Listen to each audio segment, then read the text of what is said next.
ओम शांति। प्रजापिता ब्रह्मा बाबा की वाणी 1 अगस्त 2023। ये मुरली का सेकंड पार्ट है। फर्स्ट पार्ट में बाबा ने बताया कि कर्मों की गुया गति को पहचानो, कानून को पहचानो, नियम को पहचानो। कर्म का पलड़ा ऐसा है, वो सब घूम के आपके पास ज़रूर आता है। इसलिए सिर्फ कर्मों का लॉजिक समझो, कर्मों का सिद्धांत समझो। बाबा ने कहा कि बाबा एक है, पढ़ाई एक है, क्लास एक है, योग एक से लगाना है, एकता में आना है तो कितना जल्दी परिवर्तन होगा। आपका तो सब्जेक्ट भी एक है। लौकिक दुनिया में तो सबके सब्जेक्ट अलग अलग होते हैं, तो मेहनत करनी पड़ती है। पर बाबा ने क्या कहा, आपका तो सब कुछ एक है, तो मेहनत करने की ज़रूरत ही नहीं है। इसलिए क्या करना है, बस कर्म की पुस्तक उठाओ और पढ़ो, क्योंकि ये सबसे ज़रूरी है इस जीवन शैली में, इस जीवन यात्रा में। मुझे क्या करना है, मुझे कैसा बनना है, बाबा ने क्या कहा, आपका लक्ष्य क्या है, बाप समान बनना। बाप समान बनना। बाप कैसा है? तो बच्चों ने कहा कि बाबा निराकार है। तो बाबा ने कहा कि सिर्फ निराकार है? निराकार तो आप सब भी हो। प्रेम का सागर है, ये बाबा के गुण हैं। बाप समान बन के फिर सत्युग में लक्ष्मी नारायण जैसा बनना है। तो बच्चों अपने आप को ठीक करो। बाप समान बनेंगे नहीं तो सत्युग में उतरेंगे नहीं, राम राज्य में आएंगे नहीं। गांधी जी कब से बोलकर चले गए, राम राज्य हो, राम राज्य हो, ऐसे बोलकर चले गए ना। उनको मालूम था राम राज्य कैसा होता है। कैसा राम राज्य? ये राम राज्य की बात मुख से क्यों निकलती है? मानो कि राम राज्य में बहुत सुख था, इसलिए बार बार बोलते हैं कि राम राज्य हो। उसके पहले भी बहुतों ने बोला कि राम राज्य हो।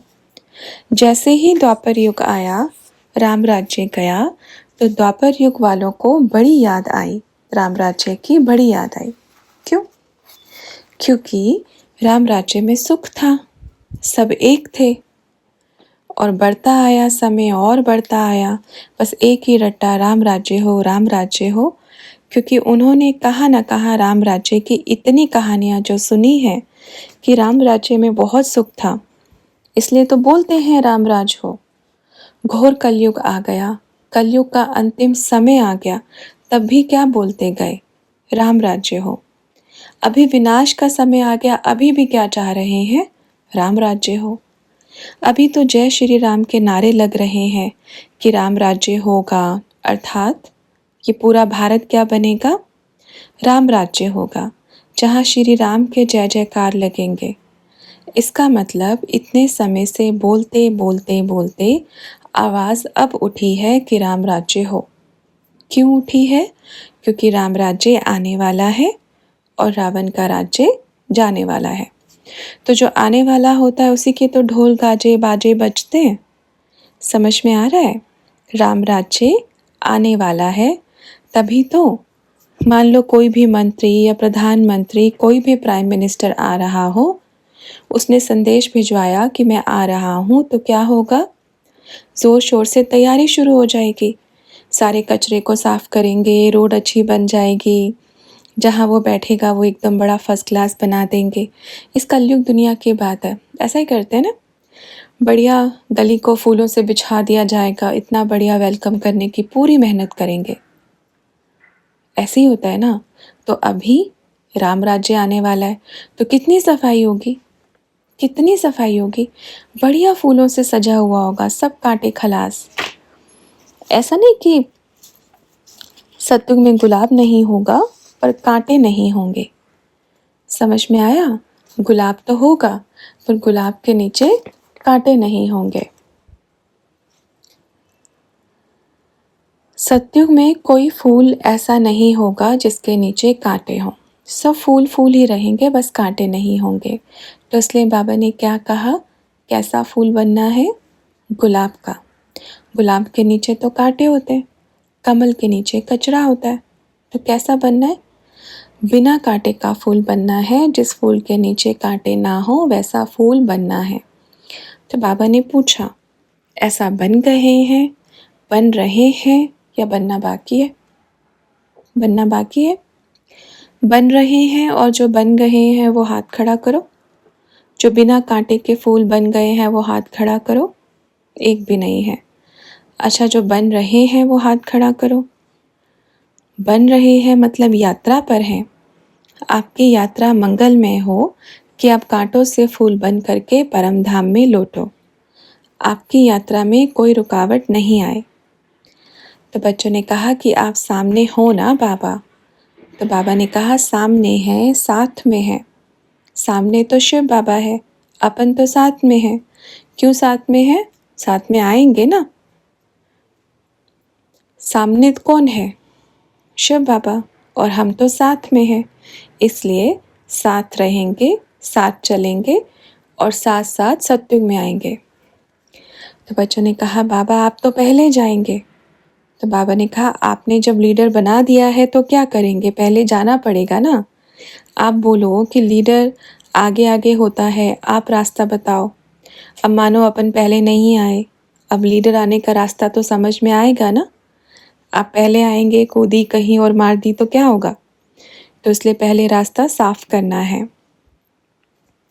आपने जब आगे रखा है कि बाबा आप पहले जाओ सत्युग में, अपन तो बोल रहे हैं पहले आप चले जाओ, अपन आपके पीछे पीछे आएगा, इसलिए क्या करेंगे?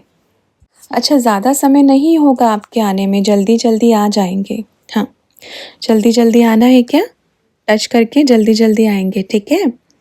अच्छा बच्चों, सभी राज़ी खुशी हो दिल से? किसी को कोई समस्या तो नहीं है? अगर हो तो सभी मिलकर के एडजस्ट करना, क्योंकि जहाँ प्रेम होता है ना, वहाँ तो जो खाली मिट्टी वाली ज़मीन है वो भी अच्छा बिस्तर बन जाता है। प्यार में ऐसा होता है। कभी भी देखना, दुनिया में कोई बड़े घर की कोई भी बच्ची होगी और एकदम गरीब परिवार में शादी हो जावे या उससे प्रेम करती हो, फिर वो कहीं पर भी रखें एडजस्ट करती है। जो सच्चा प्यार करते हैं, लौकिक दुनिया की बात है। और जिनको प्यार ही नहीं है, एडजस्ट ही नहीं करना है, उसको चाहे महल दे दो, महल में भी बहुत सारी कमियां निकालेंगी। इसके दीवार का रंग अच्छा नहीं है, इसकी रसोई घर अच्छा नहीं है, इसमें यह खंभा क्यों खड़ा है, ये नहीं होना चाहिए। जिनको एडजस्ट नहीं करना, जिनको प्रेम नहीं है, तो प्रेम की निशानी क्या है? प्रेम की निशानी है, जहाँ बिठाए जो खिलाए, जैसे रखे बाबा मुझे वो स्वीकार है। इसको प्रेम की निशानी बोलते हैं। तो हमें भी क्या करना है? तो बच्चों ने कहा एडजस्ट। बाबा ने कहा, जैसे परिवार में क्या करते हैं, जब कुछ किसी के पास नहीं होता, एक दूसरे की मदद करते हैं ना। तो परिवार में क्या करना है? मानो एक आपके कमरे में आ गया और आप दो गद्दे पर दो सोए हैं और उसको तीसरे को सोने की जगह नहीं मिल रही, तो क्या करना चाहिए? आ जाओ, हमारे पास बहुत जगह है, कितने भी आ सकते हैं। क्या होगा उससे? उससे प्यार बढ़ता है। आओ, आप हमारे पास सो जाओ, इससे परिवार की फीलिंग आती है। और ऐसे बोलोगे कि नहीं नहीं जाओ और जगह जाओ, हमारे पास जगह नहीं है, इसको क्या बोलते हैं? इसको क्या परिवार बोलेंगे? इसको क्या प्यार बोलेंगे? नहीं, ये तो देह अभिमान है, ये प्यार नहीं है। ना ये परिवार की कोई फीलिंग है, ना परिवार की भावना आएगी। तो बाबा ने क्या कहा? प्रेम माना दिल बड़ा होना चाहिए, चाहे कितनी भी छोटी हो जगह, चाहे कितनी भी छोटी हो। तो बाबा ने पूछा, पहले की बच्चियों का अनुभव सुना? छोटे से कमरे में इतने बच्चों को कैसे संभाल लेती थी, और फिर उसी कमरे में अपना खाना भी बनाती थी, लेकिन दिल कितने बड़े थे। आज किसी के पास सब कुछ है पर दिल बड़ा नहीं है। और दिल बड़ा होने की निशानी क्या है मालूम है? आज की लौकिक दुनिया में महल बड़े बड़े होंगे पर महल में रहने वाले कोई नहीं होते। इसका मतलब क्या हुआ? दिल बड़ा नहीं। यात्रा देखो, पहले क्या था? पहले दिल बड़े थे तो वो सब एक परिवार में समा जाते थे। अब क्या हुआ? घर बड़े हो गए, साइज कम होता गया। घर का साइज बढ़ता गया, दिल का साइज छोटा होता गया। देखना अभी घर का साइज़ कैसे बढ़ता गया, बढ़ता गया, बढ़ता गया। सब लग्ज़री लाइफ़, सब बहुत अच्छा, पर मेरे कमरे में नो एंट्री। दिल कितना छोटा होता गया, छोटा-सा दिल बन गया। तो क्या करना है? दिल बड़ा करना है। पहले के ज़माने में क्या होता था मालूम है? अगर किसी के पास रहने के लिए जगह नहीं होती थी ना, कोई भी आए बाहर से, कोई भी, जो जानता भी नहीं हो किसी को, चलो कोई बात नहीं, आप उधर रुको, हमारे पास अभी इतनी जगह है। अपना घर भी खाली करके दे देते थे। ऐसा भी होता था। इसको प्रेम बोलते थे। और अब क्या हो गया? अभी तो प्रेम धर्मों में बँट गया, जातियों में बँट गया। फलाने की ये जाति, फलाने का ये धर्म, तो प्रेम कैसे चला गया? हिस्से हो गए प्रेम के। धर्मों में तो बँट गया, जातियों में भी बँट गया, परिवार भी बँट गए। वो अलग बात थी धर्म और जाति, पर यहाँ तो भाई भाई भी बँट गए, बहन भाई भी बँट गए, सब बँट गए। और तो और माँ बाप भी बँट गए। घर में बहू आएगी तो कहेगी मेरे को अलग रहना है, मेरे को इनके साथ नहीं रहना है। तो ये क्या हुआ? पहले पूरी उम्र एक परिवार में निकल जाती थी। दादे परदादे सब जीवित होते थे। सबका भोजन समय पर सब कुछ करके देना होता था। और अब तो एक मैं, एक आप और एक हमारा बच्चा। और फिर बच्चा हुआ तो अभी क्या बोलेंगे, आप तो जाओ साइड, अब तो बच्चा ही काफ़ी है। अब ऐसे हाल हो गए। फिर बच्चा भी क्या करेगा? जैसी करनी वैसी भरनी। आपने बोला माँ बाप नहीं चाहिए, तो कल को आपका बच्चा भी बोलेगा मुझे भी माँ बाप नहीं चाहिए। ये देखो कैसे यात्रा चली आती है। माँ बाप नहीं चाहिए तो आपके बच्चे को भी थोड़े समय के बाद माँ बाप नहीं चाहिए।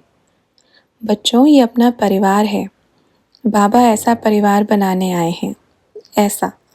इसलिए तो सबने अपने भारत पर इतना राज्य किया। क्यों किया?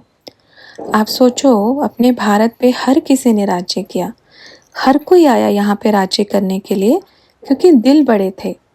कोई बाहर का आता है तो उसको भी हाँ हाँ आप आओ आप आओ बोलते ना, कि भारत में मेहमानों को भगवान का दर्जा दिया जाता था, कि मेरे घर में मेहमान नहीं आया है, भगवान पधारा है। ऐसे ऐसे करके जब द्वापर युग हुआ तो देवी देवताएं क्या दिल खोल करके सबका वेलकम किया। अब रावण आया तो रावण भी साधु के, ब्राह्मण के भेष में आया। तो भारतवासियों को अर्थात सीताओं को लगा कि साधु आया है, भगवान आया है। तो रावण ने सब सीताओं को उठा करके ले गया, चोरी कर ली। देखो मतलब कि भारत में रावण को घुसने के लिए साधु का भेष धारण करना पड़ा, नहीं तो रावण की हिम्मत नहीं थी। इसलिए भक्ति मार्ग में बोलते हैं, सतयुग में रावण को एकदम अलग दूर फेंक दिया। उसका कोई राज्य ही नहीं था। वहाँ सिर्फ राम राज्य था, सिर्फ देवताओं का राज्य था। जैसे ही त्रेता युग आया तो रावण थोड़ा सा नज़दीक आया। त्रेता युग के लास्ट में रावण फिर बहुत नज़दीक आ गया। अब जैसे ही द्वापर युग आया तो रावण और देवता एक ही परिवार के सदस्य बन गए। और कलयुग आया तो एक ही शरीर के अंदर देवता भी और रावण भी, दोनों मिल गए हैं, है ना?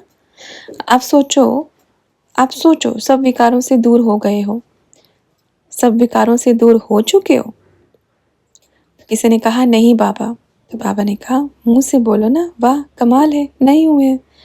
अच्छा, सद्गुण है अंदर, है या नहीं है? गुण भी है, अवगुण भी है, दोनों ही हैं। गुण किसके निशानी है? देवताओं की निशानी। और अवगुण किसकी निशानी है? रावण की निशानी। तो एक ही शरीर में है ना दोनों। अब राज्य आने वाला है इन दोनों को अलग करने का। बाबा ने क्या कहा? अभी इन दोनों को अलग करना है। रावण को अलग कर दो और राम को अलग, अर्थात इन गुणों को और अवगुणों को एक दूसरे से अलग कर दो, क्योंकि अवगुण आपके नहीं हैं, ये आपका है ही नहीं। ये संस्कार, ये अवगुण, ये आपके नहीं है, ये तो रावण के हैं, आपके तो गुण हैं। जैसे पानी का गुण क्या है? चाहे पानी को कितना भी उबालो, पर उसका जो गुण है वो शीतलता है, शांत है। तो आत्मा का गुण भी शांत है। चाहे कितना भी क्रोध कर लो, थोड़े टाइम में पारा शांत हो ही जाएगा और बाद में पता चलेगा मैंने गलत किया है। तो इसका मतलब अगर क्रोध ही होता तो वो शांत नहीं रहता, वो हमेशा क्रोध क्रोध क्रोध ही करता। उसके अंदर प्यार नहीं होता फिर कभी। तो इसका मतलब समझ में आया कि ये जो बुराई है ये आपकी नहीं है, ये आई हुई चीज़ है आपके अंदर। तो इसको जाना भी तो है ना। तो इसलिए कोई भी चीज़ परमानेंट नहीं रहती। ठीक है बच्चों। अच्छा, सभी खुश हो? सबके लिए टोली लेकर आए? अच्छा, कोई भी बच्चा ये सोचना नहीं कि हाँ गुरुवार है तो बाबा आएंगे। बाबा कोई दिन फिक्स नहीं कर रहे हैं। जैसे बाबा अचानक आएंगे ना, तो किसी दिन विनाश भी अचानक से आएगा और हम गुरुवार का इंतज़ार करते रहेंगे कि गुरुवार को बाबा आएंगे। अच्छा, सभी बच्चे याद रखना, बाबा के लिए आए हैं, सेवा पे आए हैं, तो बड़े प्यार से सेवा करनी है।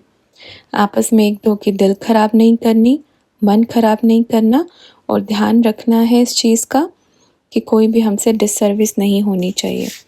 ठीक है, क्योंकि डिससर्विस हुई तो क्या होगा? डिससर्विस हुई तो क्या होगा? जिसने डिससर्विस की उसके खाते में पूरा घाटा, जो किया हुआ कर्म है वो भी खत्म हो जाएगा। ठीक है। शिव बाबा से मिलना है तो शिव बाबा को संकल्प भेजो, क्योंकि बड़े मेहमान को जब आना होगा ज़रूर आएंगे। हाँ, ये है कि प्रोग्राम के अगले दिन शिव बाबा सबसे मिलने ज़रूर आएंगे, तो अपनी व्यवस्था करके रखना। जब आपका प्रोग्राम हो जाएगा उसके अगले दिन सुबह, भले जिनको भी अपना टिकट निकालना है तो 12 को शाम को निकालो, सुबह नहीं, सुबह सुबह फिर बाबा मिलन होगा। ठीक है।